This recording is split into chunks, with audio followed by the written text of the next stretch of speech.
Olá, sejam bem-vindos. O Ecocenado está começando. Você vai ver nesta edição a prática do avistamento de aves e as mudanças de comportamento das espécies de acordo com o clima. Nas anotações dos cientistas, no foco atento dos grupos de caçadores de imagens, no pincel da artista que ilustra a vida sobre a tela, as atenções de todos se voltam para esses pequenos seres vivos. Estudo mostra que o Brasil tem capacidade de zerar as emissões de carbono até 2040. Nós sabemos que em alguns setores a gente vai ter dificuldade de reduzir essas emissões, e essas emissões que a gente chama de emissões residuais, elas precisam ser compensadas com o aumento do sequestro de carbono. Então é o que a gente chama dessa neutralização.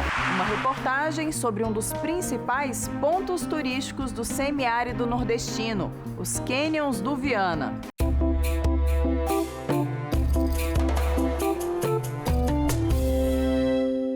Cores vivas, movimentos precisos, cantos variados. A beleza dos pássaros chama tanto a atenção das pessoas que a prática de observação de aves vem crescendo muito no Brasil. Ela contribui para a conservação das espécies quando se junta ao trabalho dos pesquisadores que analisam as suas mudanças de comportamento de acordo com as alterações climáticas. Quem conta essa história é o repórter Paulo Acrísio.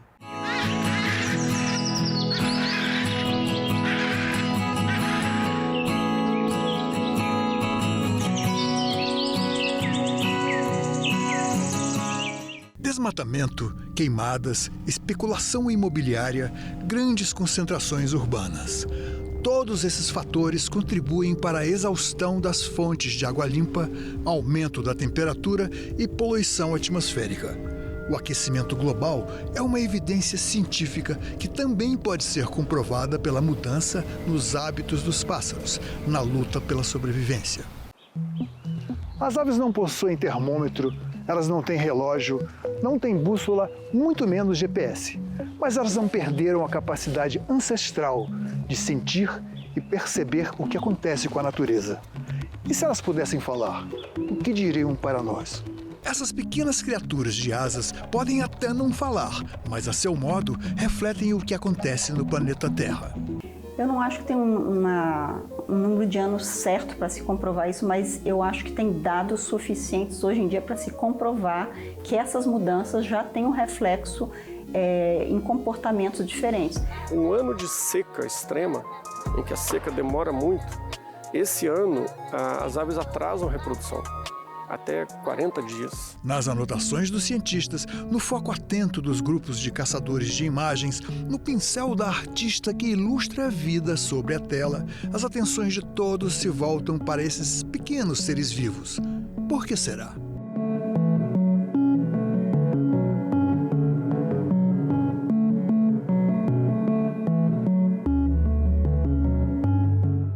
Eu comecei em 2017. Eu encontrei numa viagem para a Patagônia os bichos. Eu já era apaixonada, mas ali eu vi aquele tantão de bicho, voltei para Brasília, falei, vou fotografar. Eu encontrei o Observar Aves e aí começou a minha jornada dentro da fotografia de aves e depois de tudo. Pela fisionomia, logo vemos que se trata de gente de todas as idades.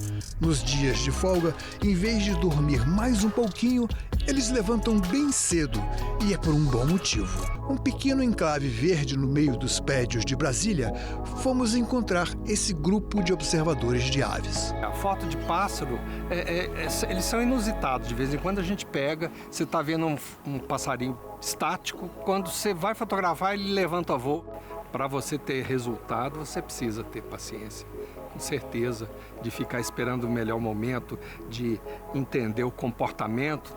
Você vai fazendo trilha, elas estão te acompanhando. Há 2 anos atrás eu fui atrás do curso para me dar a técnica para poder conseguir fazer as fotos que eu queria.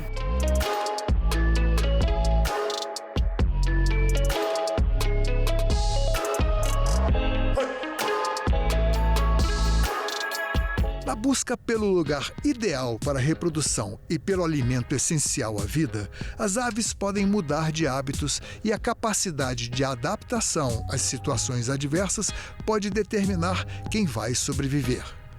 Com uma longa experiência de professor de biologia, Miguel Ângelo Marini exibiu uma coleção de exemplares de ovos.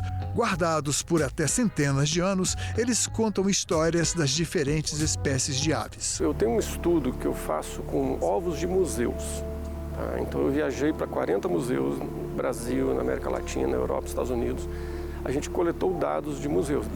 Tem ovos coletados há 200 anos atrás. A gente quer saber se as aves estão respondendo às mudanças climáticas, colocando mais ovos, menos ovos, e ovos maiores e ovos menores. Na Universidade de Brasília, o Departamento de Zoologia também cataloga exemplares magníficos, muitos ameaçados de extinção, como essa arpia da Amazônia. Veio de cativeiro, o pessoal veio pegar material para fazer análise genética, né? Porque é um bicho muito raro, né? E aqui interessante aqui, ó, olha o tamanho das garras dela aqui. Num surpreendente exemplo da luta pela vida, esses ninhos foram construídos com fios de metal, fio dental e outros rejeitos para abrigar as ninhadas. Nosso estudo aqui em Brasília mostra que ninhos feitos com lixo, isso aqui é lixo, né? Existe uma maior taxa de predação de ninhos, são mais predados. Os predadores conseguem encontrar com mais facilidade do que ninhos só feitos com gramíneas, folhas e galhos. E eu acho que duas coisas que três, para dizer a verdade, com relação às aves, que sempre me encantaram. Primeiro, a coloração, né? Aquela coisa exuberante, maravilhosa. O voo, que é um pouco assim, a liberdade, você poder largar o momento e fugir. E o canto. Então são três coisas assim que acabou que foram o fundamental que me levaram a trabalhar com comportamento. Regina sempre gostou de pintar, mas o talento e a paixão pela arte em tempo integral tiveram que esperar que a bióloga Regina Macedo se aprofundasse no comportamento das aves, entre outras matérias que pesquisou e publicou. A cientista trocou o laboratório pelo ateliê, só que nem por isso o olhar da artista plástica deixou de lado a representação da natureza como ela é. Apesar das mudanças evidentes, as migrações precisam ser analisadas ao longo do tempo e as conclusões demandam estudos mais demorados. No quadro número 1 do estudo, o círculo vermelho representa a área de acasalamento dos sabiás na Amazônia. Do círculo azul, a área para onde migram no inverno em busca do alimento. No quadro seguinte, os dois círculos se aproximam mais ao sul, projetando um câmbio na rota migratória como efeito das mudanças climáticas. No olhar experiente de quem pesquisa, na percepção sempre aguçada da artista, na descoberta do novo, feito de luz e cor, o registro do agora, de muitas histórias. Em tudo um chamado, um apelo por cuidado. Eu entrei num laboratório de planejamento para a conservação da biodiversidade lá na UNB, no qual a gente estuda a ecologia das aves daqui do Cerrado, e em específico eu estudo das aves migratórias. Então foi por aí que começa a minha paixão aí pelas aves e pela observação. Aqui, com mudança de comportamento, a gente vê muito o príncipe, que é o Pyrocephalus rubinus. Ele é bem vermelhinho, é uma ave que todo observador de aves gosta muito de fotografar, porque ele tem essa característica de vir para o cerrado todo cinza e aí ele muda para a plumagem vermelha, que é a plumagem dele de reprodução, e aí quando ele volta para o sul. O que a gente tem observado com as mudanças climáticas é justamente um aumento nessa estadia dele aqui no Cerrado.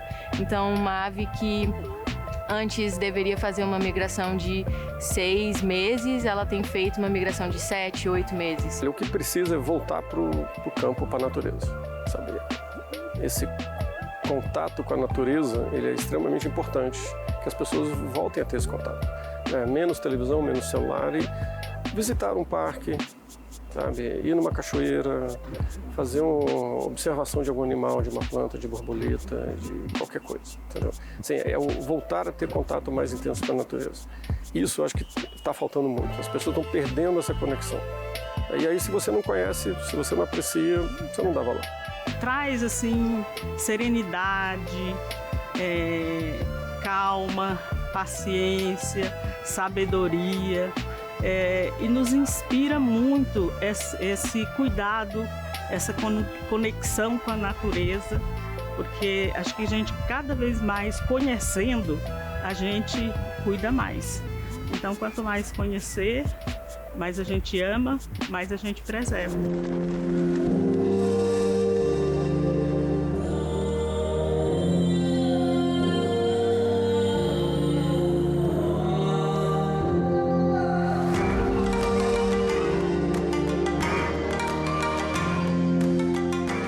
Um estudo realizado por pesquisadores e pesquisadoras de universidades brasileiras indicou a possibilidade de o país zerar as emissões de carbono até 2040. Se atingir esse patamar, o Brasil antecipará em 10 anos a meta estabelecida no Acordo de Glasgow, assinado por diversos países na COP26, realizada na Escócia em 2021, e poderá se tornar uma referência em sustentabilidade.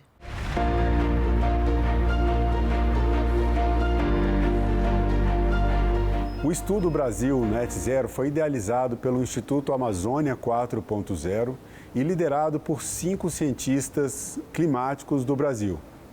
Entre os cientistas é a professora Mercedes Bustamante, da Universidade de Brasília, que vai contar para a gente agora detalhes sobre essa pesquisa. Então, professora, a primeira pergunta, né, quando se fala em chegar a um carbono zero, a neutralidade de carbono, neutralizar os gases de efeito estufa até 2040. O que significa exatamente isso? Nossa primeira tarefa é reduzir as emissões de gases de efeito estufa.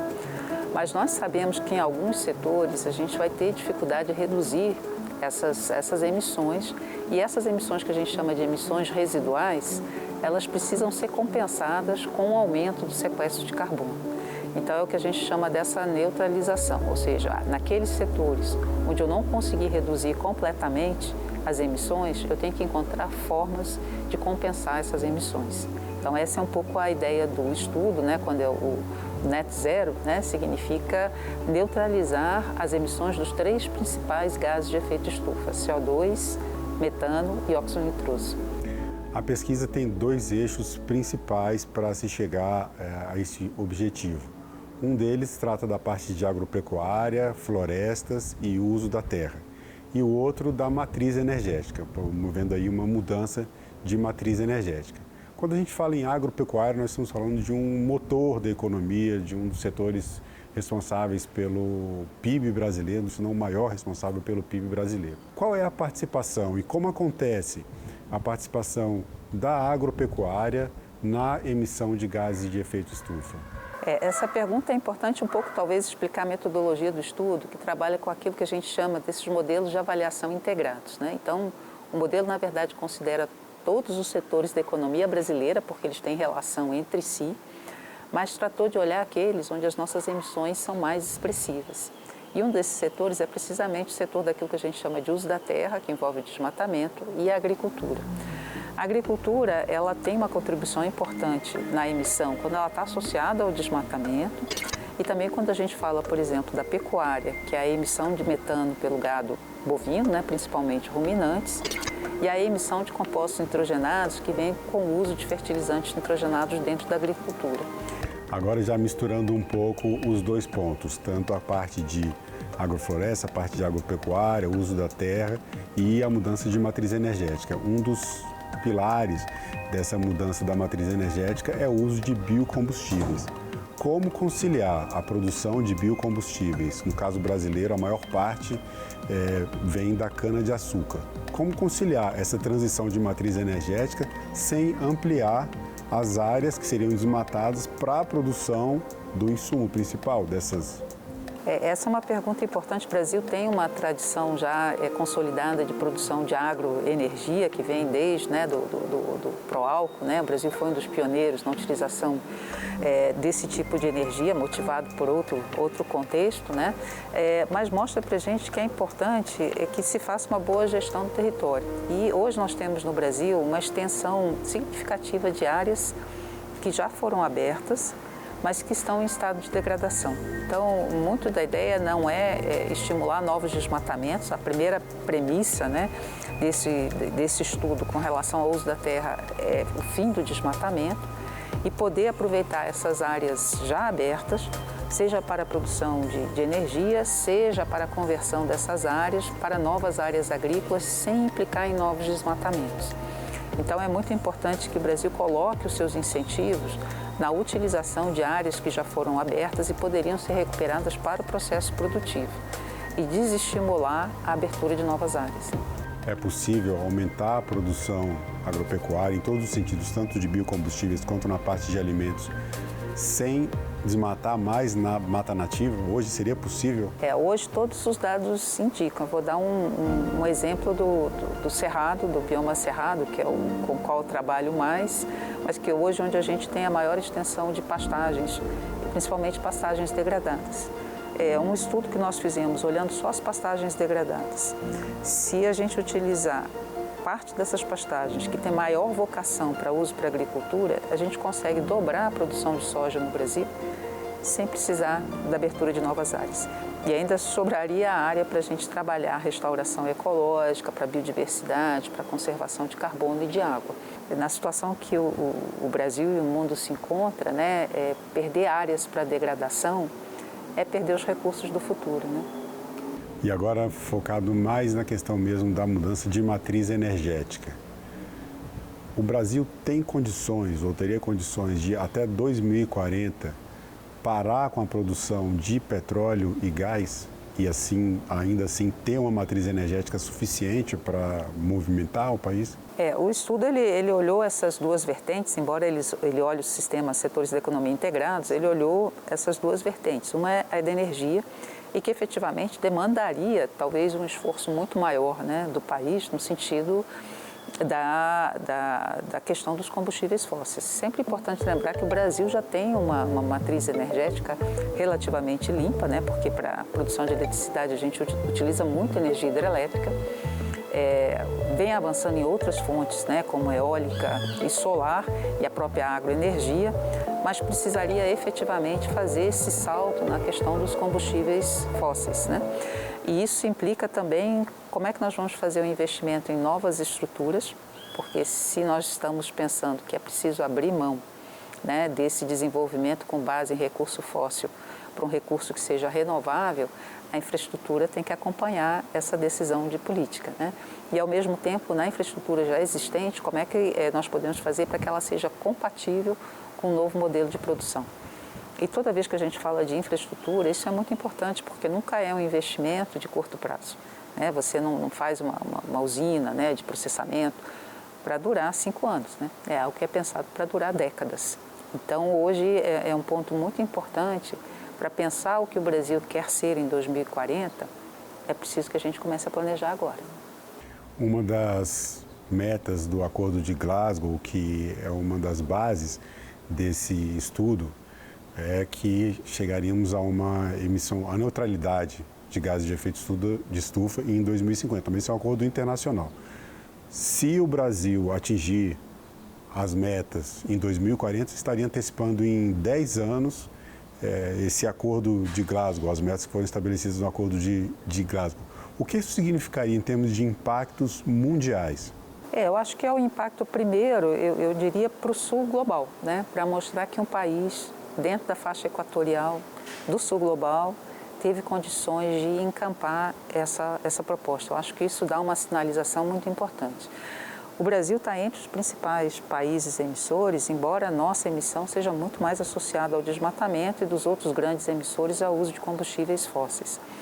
Ainda assim, isso seria um exemplo muito importante para outros países, né, da África, da Ásia, para que tivessem no Brasil um espelho daquilo que é possível fazer dentro das nossas condições. E é importante a gente lembrar que quando essa meta de 2050 foi colocada, de lá para cá a ciência avançou muito e avançou no sentido de indicar que a mudança climática ela está acelerando. Então as coisas estão acontecendo mais rápido do que inicialmente previsto e isso significa que a nossa resposta também precisa ser acelerada. Então acho que uma das grandes questões da mudança climática é que ela precisa, né, a nossa resposta precisa acompanhar aquilo que a ciência vem indicando em termos da velocidade dos processos. A pesquisa mostra cientificamente, tecnicamente, que é possível chegar a 2040 com a neutralidade de carbono, pelo menos aqui em território brasileiro. Mas há muitas forças políticas, forças de setores da economia envolvidos nessa meta, envolvidos nesse objetivo. Chegar à neutralidade de carbono em 2040 é um sonho possível ou é uma missão impossível? A primeira missão do estudo é dizer, dá para fazer, né? Aí agora a segunda etapa é dizer, bom, quais são as condições necessárias para que isso aconteça? As condições políticas estão dadas, econômicas estão dadas, e é sempre importante também pensar que o modelo ele trabalhou com duas possibilidades. Mas entre essas duas possibilidades, há formas talvez da gente ter um cardápio um pouco mais variado de opções, combinando o setor de uso da terra com o setor da energia. E isso permitiria fazer talvez uma transição um pouco mais suave, mas ainda muito necessária dentro do setor de combustíveis, de energia, e ao mesmo tempo acelerar e dar as condições para que o Brasil saia da sua condição de um país que desmata os seus biomas, né? E não são só as nossas florestas, a gente tem que pensar também nos biomas não florestais. Então, acho que a primeira missão da ciência é mostrar, olha, se era por questão técnica, a gente está mostrando que dá para fazer. Agora é preciso trabalhar todo esse outro caminho que é necessário. Né? Bom, professora, muito obrigado pela entrevista. Imagina, e pelo prazer conversar com vocês.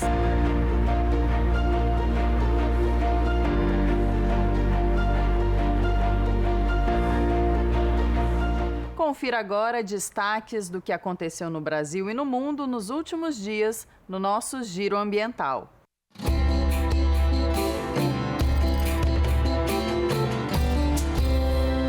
O Conselho Nacional do Meio Ambiente, o CONAMA, aprovou uma resolução que estabelece princípios e diretrizes para a incorporação da justiça climática e do racismo ambiental nas políticas públicas e ações ambientais.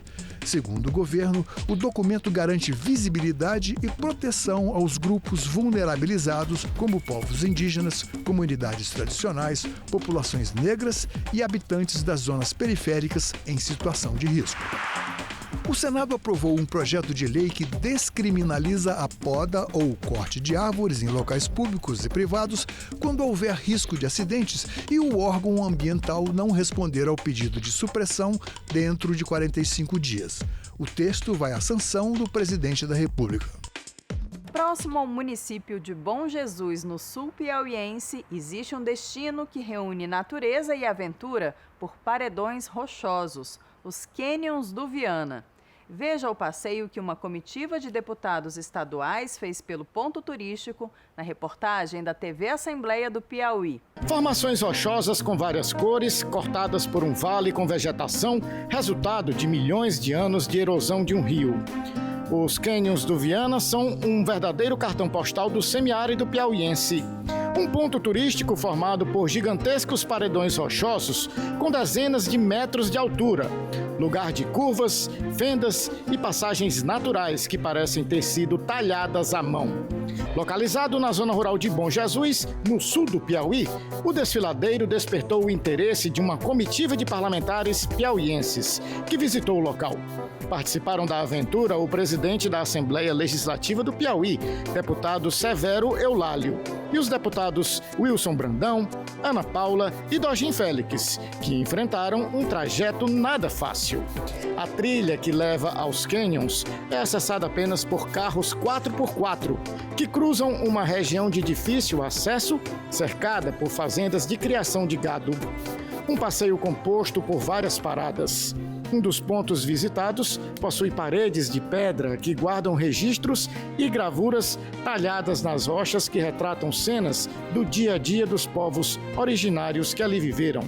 Pinturas rupestres que, segundo a guia Marcilete Alves, dão um ar de mistério para o paraíso turístico. Ele era dos povos primeiros, povos que vieram aqui para os Cânions do Viana. É desenho de toda coisa, né? De toda coisa, lá você vê aquele tipo de desenho mais antigo. O pessoal vem, tira foto, chama a atenção mesmo. Chama a atenção dos turistas que vêm. Todos os turistas que vêm sempre recomendam que quer parar onde tem aquelas pinturas. A atração turística chamou a atenção dos deputados estaduais. Bonito, é realmente uma paisagem diferente de tudo que nós costumamos ver no nosso dia a dia. Paredões incríveis, formações rochosas que remontam 300, 400 milhões de anos. É uma coisa com pinturas rupestres, uma coisa realmente impressionante. Feliz, né, eu estar aqui visitando os cânions do Viana, né? Eu que sou lá do norte do Piauí, primeira vez aqui conhecendo, e pra gente é uma alegria muito importante conhecer as nossas riquezas, né? A riqueza nossa do Piauí. Então estou muito feliz e agradecido a oportunidade de estar aqui hoje. Realmente é muito bacana, é muito bonito. Às vezes a gente sai do Piauí, né, para procurar pontos turísticos, sendo que nosso estado tem pontos turísticos maravilhosos, belíssimos. Cânions do Viana, que é uma beleza natural incrível, que estamos visitando e que forma um complexo rochoso que mais na frente se encontra com a Serra das Confusões e com a Serra da Capivara. E aqui nós sabemos, pelos estudos que estão sendo feitos ultimamente, foi a rota do homem americano há 40 mil anos atrás. Então, prova de que o Piauí fez parte da história da humanidade no passado, através dos índios americanos. E a professora Nia Guidon foi importantíssima nesses estudos, ela e sua equipe. E eu tenho certeza que este ponto aqui, já visitado por tantos piauienses, será também um despertar para o turista brasileiro. Na última etapa do passeio, a comitiva atravessou corredores naturais de pedra até chegar a uma pequena caverna escondida entre as formações rochosas. A Gruta do Viana é um espaço silencioso, iluminado apenas pela luz que passa pelas frestas das paredes de pedra. Espelhos cristalinos de água que refletem as formas sinuosas das rochas tornam a gruta ainda mais fascinante. O contraste entre o sólido e o líquido cria um ambiente de beleza singular, onde cada passo revela novos detalhes. Olha só, depois de 2 paradas, mais de 57 quilômetros de estrada, uma caminhada com areia, num lugar realmente bonito e distante, eu tenho que descansar um pouco, não tem quem aguente. Mas vale a pena, viu? Muito bonito. A visita dos parlamentares valoriza o ponto turístico, serve para identificar problemas e gerar debates em torno de soluções, projetos e políticas públicas que possam ajudar no desenvolvimento dos cânions do Viana. Um paraíso que coloca o sul do Piauí no mapa dos grandes pontos turísticos do Brasil. O Ecocenado de hoje termina aqui. Obrigada pela sua audiência. Para ver e compartilhar este e outros programas, você pode acessar o nosso canal no YouTube ou o site da TV Senado, senado.leg.br/tv. Até a próxima. Tchau, tchau.